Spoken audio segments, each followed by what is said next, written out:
soxna Aïda Diallo ñu woolu woon ko ci kanamu xalifa général des Mourides Serigne Mountakha Mbacké Bassirou teewe woon na ndaje moomule Serigne Bassirou Abdou Khadre Mbacké di ki yor kàddu xalifa général des Mourides Serigne Mountakha Mbacké di doomu ci Serigne Moussa Nawel Serigne Cheikh Lappé noonu ndaje moomule ñu amal ko ci guddik dimanche jàpp altine ñu gisee ci lu tollook ñaari waxtu ki nga xam ne moo fi toogal Serigne Touba Khadim Rasoul di kilifa ak yoonu Mouride wax ak soxna Aïda Diallo ne dafa bëgg mu tënku ci ni yoon wi di doxee xalifa général des Mourides xamal ki nga xam ne moo fi nekkoon soxna njiitu cantakon wa woon ne li nga xam ne moom mooy yoon wi dafa tënku ci ay charte te lépp loo xam ne méngoowul ak charia bokkul ci yoon wi ba tax na lépp loo xam ne mi ngi ko doon doxala te méngoowul ak charia mu bëgg mu teg ko ndànk ci suuf te kenn bañ cee dellu si waat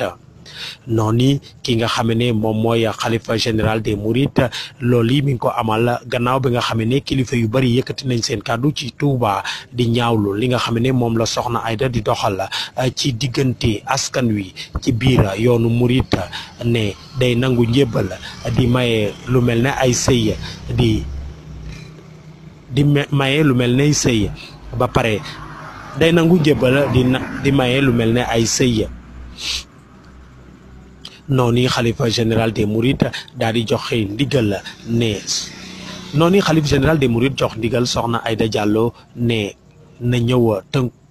noonu xalifa général des Mourides jox ndigal soxna Aïda Diallo ne mu tënku ci yoonu siratal mustaqim ak yoon wi Serigne Touba rëddoon na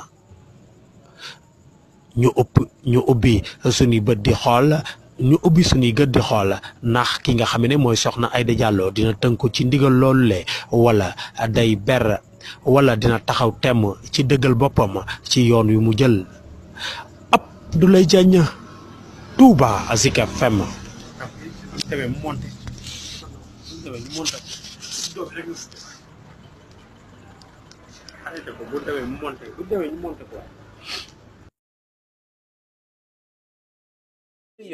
ngir ngeen am plus d'information waa groupe Touba Compagnie ñu ngi leen di ñaan ngeen di woy di abonné seen